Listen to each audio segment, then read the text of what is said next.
Nah, pemirsa, kita balik lagi ngobrol sama Mbak Ajeng dan juga Teh Dewi nih. Dari seorang Teh Dewi Polwan ini yang kalau kita lihat ini lagi pakai seragam kayaknya wow gitu, tegas, berwibawa segala macam. Tapi di balik itu juga kelembutan seorang ibunya ini ada karena ibu dari 3 orang anak ya.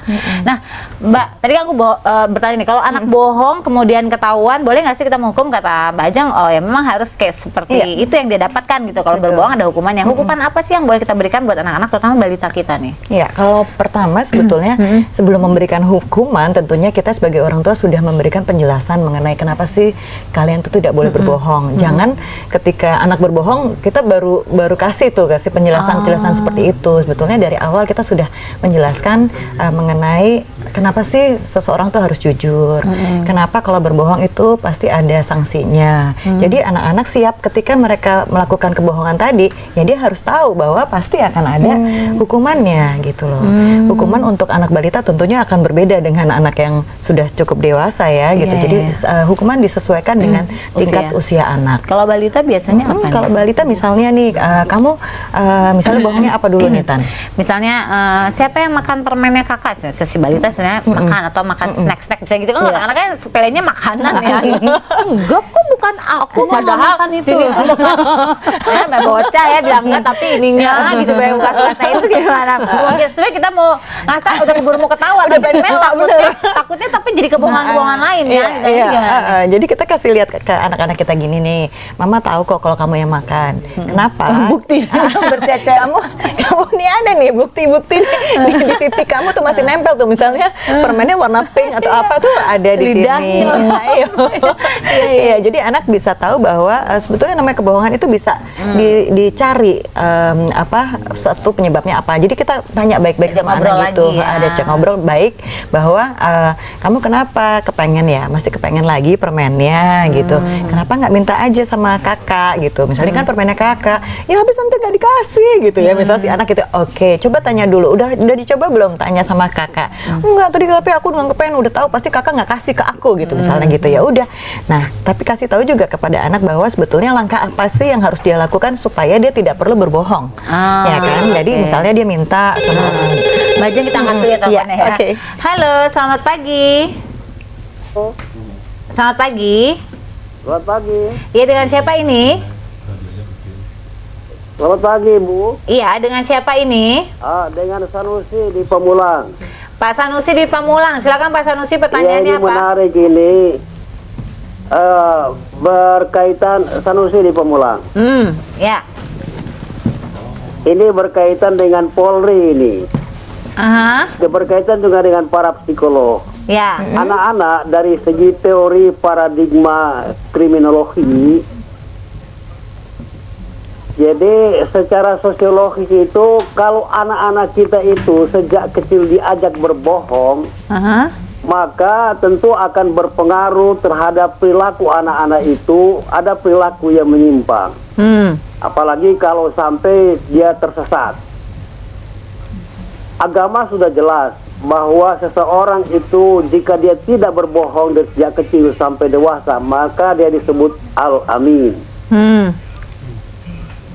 Iya Pak. Karena itu pertanyaan saya kepada Ibu dari Polri maupun juga dari Mbak Ajeng dari psikolog. Iya. Bagaimana sebetulnya konsep untuk mengatasi seorang tidak berbohong untuk mencapai tingkat Al-Amin? Ya. Terima kasih. Baik, terima kasih Pak Sanusi. Terima kasih, Jadi ini saya hampir sama dengan pertanyaan tadi aku ya. Kalau anak ketahuan berbohong harus seperti apa nih? Benar sih ketakutannya Pak Sanusi tadi, takutnya berpengaruh sampai besar bersinggungannya sama hukum gitu kan, kita jadi takut ya khawatir gitu. Nah, kalau dari segi psikologisnya mungkin lebih mendetil nih Mbak Ajeng. Nomor satu tentunya selain kita memberikan penanaman karakter dan moral yang baik kepada anak-anak kita, sebagai orang tua kita harus menjadi contoh yang patut dicontoh. Jadi bagaimana kita menjadi role model, bagaimana orang tua mencontohkan bahwa dia pun tidak berbohong, sehingga anak tahu bahwa orang tua juga sudah memberikan contoh yang baik dan itu akan selalu berbekas kepada anak-anak kita. Jadi kalau anak yang nggak mau berbohong, dimulai dari kita sebagai orang tua memberikan contoh untuk tidak berbohong. Pastinya. Ya. Susahnya kalau orang tua misalnya gini nih, nanti ya Sabtu kita jalan-jalan, tiba-tiba karena capek enak di rumah tidur. Itu kan kayak pemberian janji yang jadi bohong akhirnya ya kalau nggak dilaksanakan. Atau misalnya telepon, kadang-kadang misalnya telepon di rumah bunyi terus kita nggak pengen terima teleponnya terus udah bilang ini aja mama pergi. Padahal mamanya ada di situ kan? Oke. Jadi ada pencontohan langsung ya. Nah kalau dari segi Teh Dewi nih, dari segi kepolisian sendiri. Kalau dari segi kepolisian makanya dari khususnya fungsi saya yang di mana fungsi Polri itu kan ada bina mitra ya yang untuk lebih bisa menyentuh lebih dekat dengan masyarakat. Dengan besar harapan kami kalau entah itu ada permasalahan atau apa bisa lebih mudah untuk akan ada chemistry yang sudah terjalin sehingga tidak ragu untuk atau tidak takut untuk mengukakan. Begitu pula di fungsi lalu lintas. Kami ada bagian di Kiasa yang memang saya emban gitu, yaitu pendidikan dan rekayasa. Salah satunya kita penyuluhan. Penyuluhannya dari mulai anak kecil tuh kita udah ibarat kata kita sentuh dengan supaya untuk menghilangkan image yang menakutkan sehingga pada saat nanti karena kami kan bisanya sempurna karena ada partisipasi dari masyarakat. Benar. Iya, kooperatif daripada masyarakat. Jadi kami gali dari mulai yang kecil gitu kan, semua elemen kita gali gitu seperti itu. Teh Dewi, kayaknya kita harus udahan ya. Nanti kita lanjutkan lagi bincang-bincangnya. Ada yang begini-begini terus dari tadi. Oke, mudah-mudahan kemana-mana ya kan. Kami akan kembali lagi setelah satu ini, tetap di Kinanti, Kisah Ibu dan Buah Hati. Nah, tidak terasa kita udah di segmen akhir nih ya pemirsa. Jadi mungkin minta tips deh dari Mbak Ajeng nih biar anak tidak kalau berbohong harus seperti apa dan bagaimana mengajarkan. Iya, nomor satu tentunya siapkan kondisi yang aman untuk anak berkata jujur. Jadi bahwa sebagai orang tua tentunya kita harus menciptakan situasi di mana anak akan lebih baik dia berkata jujur dibandingkan dia berbohong dan akhirnya orang tua tahu misalnya. Seperti itu. Oke, jadi orang tua harus mengajarkan dan memberikan contoh ya. Pastinya harus jadi contoh untuk bersikap jujur tadi. Ya. Nah, kalau Teh Dewi sendiri mungkin ada yang mau diungkapkan nggak buat anak-anak tercinta karena mungkin keterbatasan waktu sehingga quality time-nya berkurang. Silakan. Ini Teh Dewi dari seorang ibu loh. Oke. Ya memang sih kalau saya secara pribadi juga dalam keluarga saya seorang ibu, tapi di dalam institusi kepolisian pun Polwan itu ya ibu yang dalam artinya untuk masyarakat. Hanya harapan saya hilangkan jangan racuni stigma anak ya. Stigma anak atau pola pikir anak tuh kesannya polisi itu menakutkan sehingga anak itu mungkin berbohongnya di bidang berbidang yang melakukan pelanggaran hukum tentang aturannya gitu ya. Ini seperti itu aja, hilangkan image bahwa polisi itu ya. Karena sekali lagi Polwan itu saya di balik seragam saya ibu untuk anak-anak saya gitu. Betul. Nah, ini yang harus mulai kita hindari ya. Cuma nggak enak Bu kalau kayak gini Bu. Kenapa lagi? Apalagi? Aduh, maaf ya, bohongin terus, bohongin tuh kan. terus. Jadi gimana tadi? Kemarin jadi uang yang kemarin 500.000 gimana yang 500.000? Tadi diajakin ada polisi nih, makan. ada Bajang saksi. Jujur nih, nggak boleh bohong nih. Ini ada beberapa psikiater tahu loh. Ada psikolog ini, ada polisi. Ada polisi. Ibu sih kemarin kan ini kan dibawa siapa? Dibawa tetangga sebelah ya Bu ya? Katanya cerita ya? Oh iya benar. Sama sopir sebelah ya? Sama sopir sebelah berantem mulu tuh. Sama Pak Weli ya? Siapa sih? Oh itu sopir sebelah Bu. Emang kenal sama Pak Weli? Emang kenal? Enggak. Itu siapa? Tuh nggak kenal sama Pak Weli? Saya juga nggak tahu siapa itu, Bu. Tuh kan bohong kan Bu, bohong. Kamu berantem kenal kan kemarin katanya. tuh sama Pak Weli. Pak Weli juga diajak kemarin. Pak Weli yang jualan kacamata. Bukan yang jualan kacamata ya? Oh saya nggak percaya Bu. Oh ya. Tuh. Ayo tuh. Tuh. Ayo. Bohong, masih bohong. Masih bohong. Nih Bu, Pak Weli-nya Bu. Angkat nih semua nih. Nih. Jadi Nih Pak Weli-nya nih Bu. Ayah ya?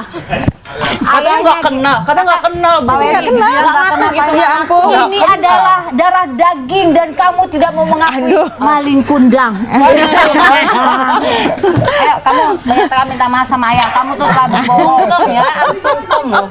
Ayo kamu bilang sama ayah aku minta maaf. Manggilnya papa, ayah. Ayo cepat. Sosokan aja. Kamu bilang nggak kenal bapak kamu. Tuh, Bu Dewi gimana nih bohong? Di situ saya terkadang sedih. Kamu minta ngobrol sama ayah kamu. Ayo cepetan. Aduh, Lagi ngapain sih? jahat.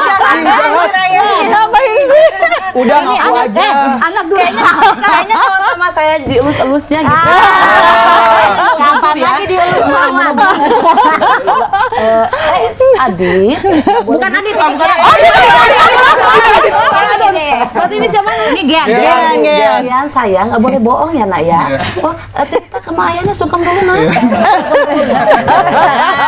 Ning nah. Jadi kita sengaja mendatangkan ayahnya Gian ke sini. Gimana Pak Weli setelah dianggap tidak diakui sama anak tadi perasaannya? Tuh kan sedihnya tuh di sini. Jadi bukan terkadang sedih lagi. Sedih ya. Sedih. Gen, kamu ada mau diomongin nggak sama ayah? Jarang-jarang lo on air gitu kan. Tadi kita bawa mama kamu, tetangga, Pak RT, Pak RW, gak muat. Kamu mau disampaikan nggak? Kamu usia berapa? 23, Mbak. Selama 23 tahun kamu tuh hidup dengan penuh kebohongan. Emang aku ganteng kan ya, Mbak? Aduh. Enggak lah, gantengan bapaknya. Pak, udah berbohong bilang gantengan dia Pak. Wah emang bener-bener maaf ya Pak ya, saya salah didik Om Pak. Eri mau nanya nih, mau nanya Gian suka bohong nggak di Tanya rumah? nggak? Enggak, jujur. Jujur. Sangat jujur. Sangat jujur. Jujurnya Iya, iya. gimana tuh, Pak? Jujurnya gimana Pak? Jujur kalau dia ganteng gitu ya mungkin ya. Semua kegiatannya itu, semua apa yang dia ini dia ceritain sama aku. Oh, Bapak tahu nggak kemarin dia ngedate Pak sama cewek. Tuh. Nah itu yang diumpetin.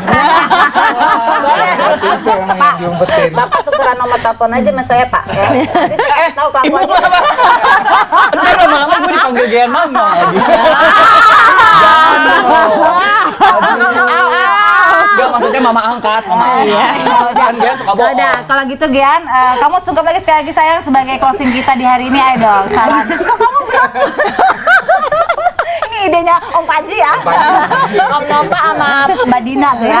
Oke, pemirsa nggak kerasa hari ini ceria banget ya kita bertemu dengan Teh Seru Dewi. Terima kasih banyak. Terima kasih, Di situ saya bahagia akhirnya. Di situ saya merasa lega ya. Mbak Ajeng, terima kasih banyak. Iya, Pak Weli, terima kasih. ayahnya Gian akhirnya kenal. Terima kasih banyak ya. Ini ayahnya ya, bener ya? Iya, benar. Salah bawa ya. Gian, aduh, dan terima kasih pemirsa. Kita ketemu lagi besok ya. Sampai jumpa. Bye bye. Semuanya dadah.